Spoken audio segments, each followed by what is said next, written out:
Make that 2 IU basketball teams that are in the top 25 for the preseason Associated Press poll. You are Locked On Hoosiers, your daily podcast on the Indiana Hoosiers. Part of the Locked On Podcast Network, your team every day.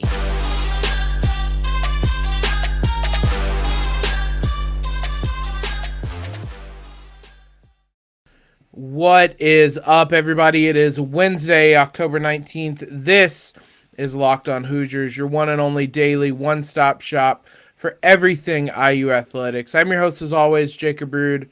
I want to thank you guys for making us your first listen every single day. Today's episode is brought to you by Sweat Block. If you or someone you love is experiencing embarrassing sweat or odor, try Sweat Block. Save 20% with promo code LOCKEDON at sweatblock.com. Also available on Amazon. Yesterday, we talked about the IU men's basketball team being ranked in number 13 in the preseason AP poll. On Tuesday, the women's preseason AP poll came out, and the IU women's basketball team is ranked number 11 in that poll. This is obviously kind of the golden era of IU women's basketball. We talked a lot about that last season with that group that they had. This team still has a lot of talent coming back. And this is also the 58th consecutive week IU is in the poll, dating back to the 2019-20 season. Hoosiers have a lot of talent. It's a little bit different than with the men's team. I mentioned on Tuesday's episode that the men's team I felt still had some things to prove. The women's team has 2 All-Americans, a couple guards who have played at high level programs, either Oregon or Sara Scalia at Minnesota. They have a lot more, I feel, proven talent, which might warrant why they're a little bit higher ranked. Obviously not apples to apples with everything there, but the Big Ten in women's basketball was well represented in this poll. South Carolina was the runaway number 1, unanimous, all 30 first place votes. Stanford was number 2. Texas was number 3, and Iowa was number 4. Tennessee, who the Hoosiers will travel to during non-conference play, was number 5. UConn, who the Hoosiers lost to end last season, was number 6. But then you have IU, number 11, as the second Big Ten team. UNC, who they will play in the Big Ten ACC Challenge, is number 12. Ohio State is number 14. IU beat them in the Big Ten tournament to get to the Big Ten championship game. Maryland, who they also beat, number 17. Nebraska, number 22. Michigan, number 25. In total, there were 6 Big Ten teams ranked in the top 25. Now, the trade-off is that there was nobody else that even received votes within the Big Ten. And to be honest, I was a little surprised to see Michigan in there with Naz Hillman having left. I think that they'll be decent. Top 25, I don't know about. I guess we'll find out here in the coming weeks. But nonetheless, those 6 programs are going to be tough programs this season. And this shows you just how good the Big Ten is and how strong of a women's basketball conference they are becoming. Just think back to 2, 3, 4 years ago when it felt like it was Maryland than everybody else. Now you have Iowa up there, Indiana up there, Ohio State up there. All those teams ranked above Maryland. Nebraska right below them, Michigan as well. So this level of competition is only going to help everybody improve, basically. So I'm really excited for this women's basketball season. The Hoosiers are going to be in the mix with all these top programs playing against them this year. A couple games against Iowa are going to be super, super fun. So I can't wait to see what the women's basketball team is going to do. In other preseason news, we mentioned her a second ago. Sara Scalia was named one of 20 candidates on the Ann Meyers Drysdale the Ann Meyers Drysdale Award watch list. Now, that is given basically to the top shooting guard in the country each season. There is as I said, 20 candidate shortlist for this award. There's some notable previous winners. Ashley Owusu from Maryland won it last season before transferring. Ari McDonald won it the year prior at Arizona. She led the Wildcats past IU in the Elite Eight. A truly special player she was. There's a number of familiar names on the list this season. Haley Van Lith from Louisville.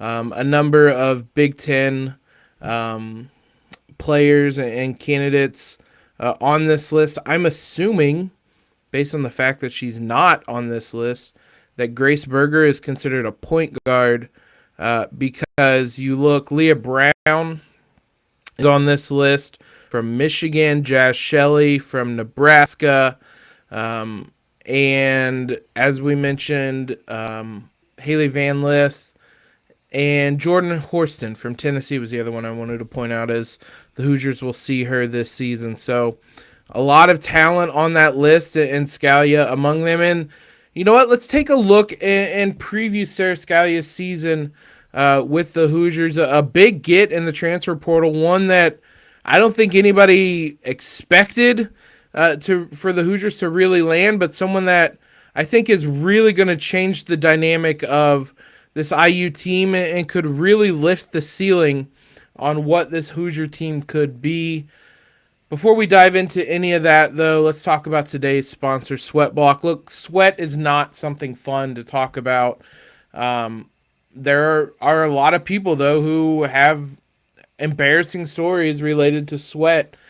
As you can see, I am someone that is bigger and sweats a lot.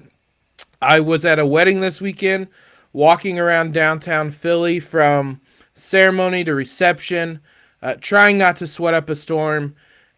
What I had forgotten to bring with me was today's sponsor, Sweat Block. Unfortunately, my dress shirt did not survive a walk across Philadelphia, but if I had had Sweat Block, that would have changed the game, because Sweat Block would have been able to fix my problem. It's created by a doctor to help with excessive sweating. I've tried it in the past. It works. It sounds too good to be true. It's not. I promise you it works. It's doctor created, doctor recommended. So if you or someone you love is experiencing embarrassing sweat or odor, try Sweat Block. Save 20% off with promo code LOCKEDON at sweatblock.com. Also available on Amazon. Big shout out to all of you who made us, or who make us, I should say, your first listen every single day. Also those who continue to watch over on YouTube. You guys are awesome. If you can, head on over to Locked On Hoosiers on Apple. Leave us a quick review. Helps us out a ton. Sara Scalia might have been a name heading into the offseason some IU fans would have remembered, most likely because she torched IU in Minnesota's trip to Bloomington last season. IU won the game 80-70. It was close because Scalia had 26 points, 7 of 12 shooting from 3, 9 of 20 overall. She did everything she could in that contest to upset then ranked number 5 IU. So she's someone that entered the transfer portal. I'm going to be honest, I did not catch she had even entered the transfer portal, and then boom, the Hoosiers land her. And it was a huge get. Like I said, it was not someone I don't think anybody really thought was realistic, not because of any other reason. Maybe realistic isn't the right word, but just not someone that we pictured IU landing. But hats off to Terry Morin, because in many ways this is exactly the type of guard the Hoosiers needed on this team. Last season, Scalia played 33 games, started all of them, 35 minutes a game, scored 17.9 points per game, tacked on 4.3 rebounds, which for a 5'10 guard is notable. But where she's going to help Indiana most, far and away, is that she shot 41.3% from three-point territory on 8.2 attempts per game. She would have been miles and away IU's best shooter last season. She is the type of player, I should say, that the Hoosiers did not have and have not had for a number of years. She's someone that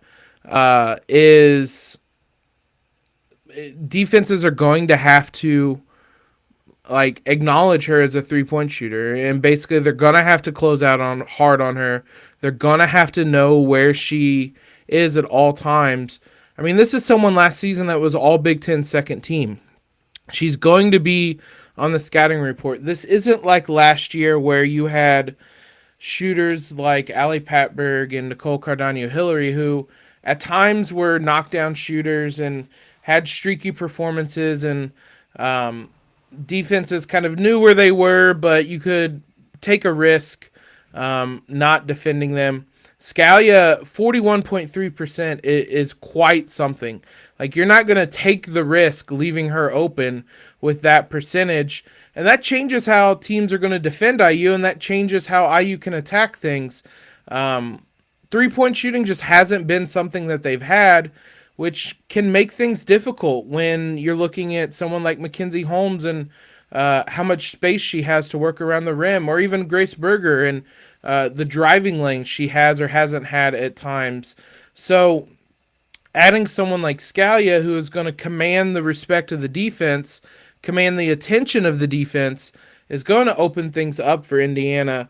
She comes in at a perfect time. In a lot of ways, it makes a ton of sense that she came in, even if it wasn't someone that was maybe on people's radars. With Patberg leaving, Cardano-Hillary leaving, IU not only needed minutes at the guard position, they needed some veterans, to be honest. Some experience might be a better way of putting it. Scalia has played 3 seasons at Minnesota, 80 games in the at Minnesota.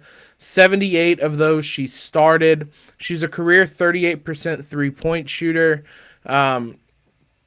She knows what it's like to play in the Big Ten. This might be a bit of a step up for her in terms of kind of the national conversation. But if IU's goals are to win Big Ten titles, whether regular season or in the tournament, landing someone like Scalia, I think, is noteworthy in avoiding there being any kind of learning curve or anything like that with any type of new guards you bring in as you try to get them up to speed. Now, there's going to be just a general learning curve of her playing alongside Grace Berger and presumably Sydney Parrish, Mackenzie Holmes, whoever that 5th starter is going to be. Scalia is going to start. Whoever that 5th starter is going to be, there'll be a general learning curve of just that lineup learning how to play with one another. But when it comes to playing in the Big Ten and just the idea of what to expect in Big Ten play and opponents, things of that nature, having her, I think, is an invaluable asset. And it's going to make this IU team a lot more intriguing this upcoming season. Having not just her as a veteran guard, but the skill set she brings. It's just not something, like I said, IU has had in recent seasons. It's going to change how defenses approach guarding the Hoosiers.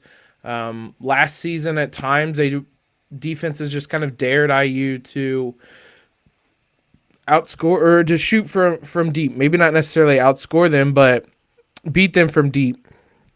When you have someone like Scalia who can fill it up, that may not be ideal because, I mean, there were a number of times last season, 32 points against Penn State in the Big Ten finale for the regular season, 33 against Green Bay in the first round of the NIT. Like, you give her space, you give her the shots, and she's going to punish you. 31 against Michigan State in a loss.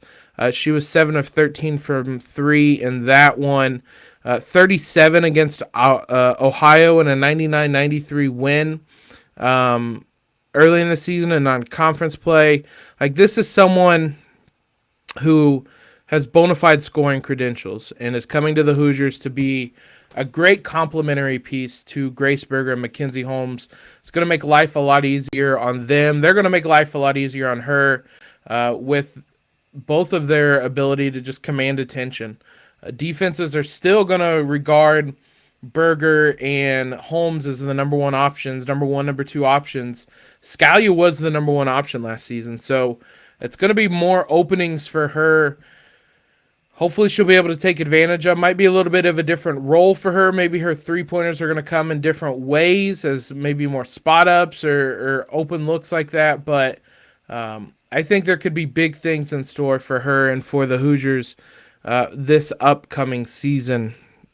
Let's wrap things up today by talking about Deshaun McCullough, someone we haven't talked about in the last few weeks, but he was featured in the Athletics midseason freshman All-American team. We'll talk about his inclusion, the season he has had so far. Before we do any of that, these days, every new potential hire can feel like a high-stakes wager for your small business. That's why you want to be 100% certain that you have the best qualified candidates available. And to do that, just head on over to LinkedIn Jobs. LinkedIn Jobs helps you find the right people for your team faster and for free. Everybody has a LinkedIn. That makes it simple. Just head on over there. Create your free job posting.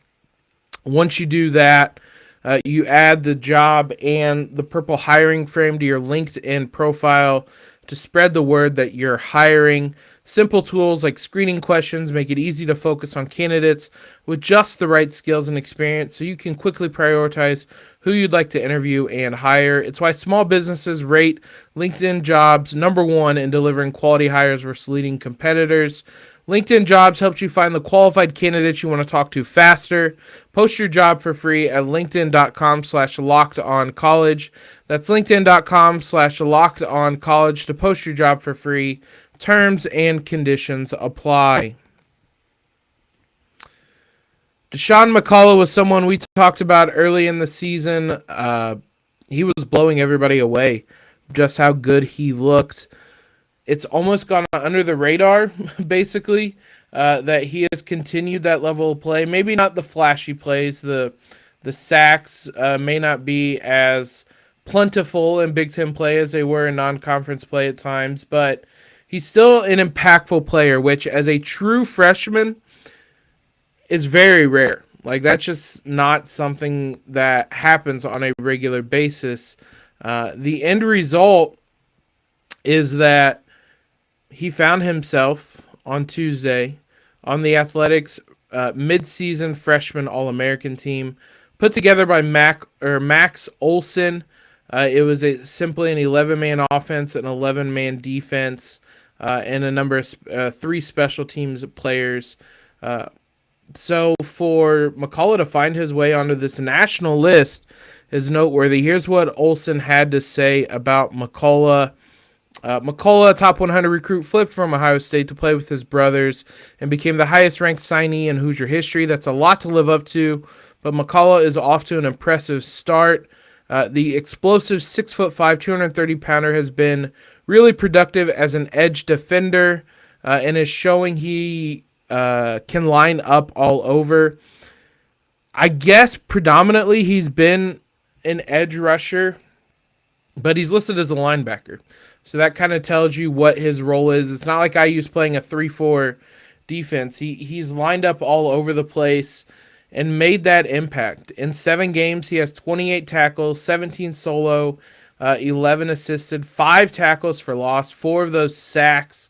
He's defended a couple of passes as well. He's had some highs, he's had some lows. He's been caught out in coverage for touchdowns, which, I mean, you would anticipate he's going to have some moments where he struggles, but he's played I was going to say a surprisingly big role, but when you're as good as he was, and as we heard everything coming into the season, it probably wasn't all that surprising that he played the role that he did. Twice his game high in tackles has been 6 against Illinois and Michigan. Had 5 tackles against Idaho and Nebraska. So he's kind of made a consistent impact throughout. Both of his passes defended were against Maryland last weekend. As I said, he had a sack against Nebraska. He had a couple of them in that Idaho game. That second half of that Idaho game was really when he kind of had his coming out party and made everybody realize just how good he was. He had a sack against Western Kentucky and one against Nebraska. But just seeing, like, physically, he does not look overmatched. And that's usually the biggest thing with freshmen is that they step onto the field as freshmen and they need to put on weight. They need to put on muscle so that they don't look like a freshman. And that's not the case with McCullough. Despite playing a linebacker / edge rusher / whatever you want to call him, he has not looked out of place physically.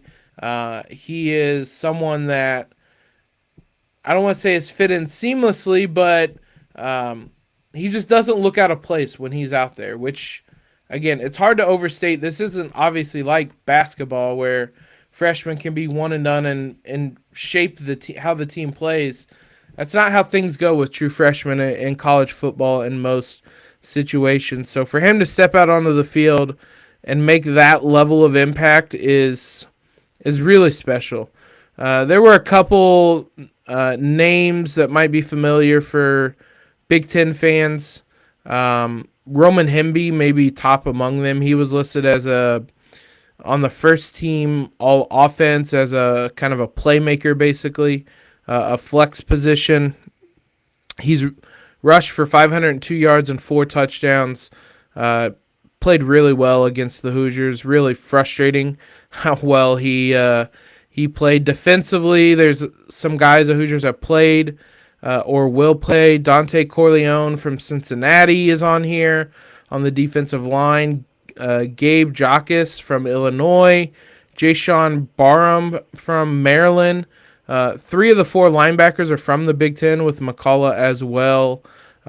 So impressive stuff from Deshaun McCullough. He's lived up to the hype, to the expectation. He's been a truly awesome player. One of the brightest spots in a season that is looking increasingly darker and more frustrating. Deshaun McCullough continues to shine. So excited to watch him continue to grow, if nothing else, this season. Thanks again for making Locked On Hoosiers your first listen every day. We'll be back with you tomorrow to do a men's basketball season preview or two. Try to get caught up on those as we're quickly closing in on the season. Know what your team is up against across the Big Ten with Locked On Big Ten. Everyday host Nate Dickinson and the local experts of Locked On take you across the Big Ten in 30 minutes. Make Locked On Big Ten your second listen. Locked On Big Ten. I was on today's episode to talk about the men's preseason top 25, the state of the Big Ten, as they only had 3 teams ranked in it. So head on over there to hear that conversation. Follow us on Twitter at LO_Hoosiers.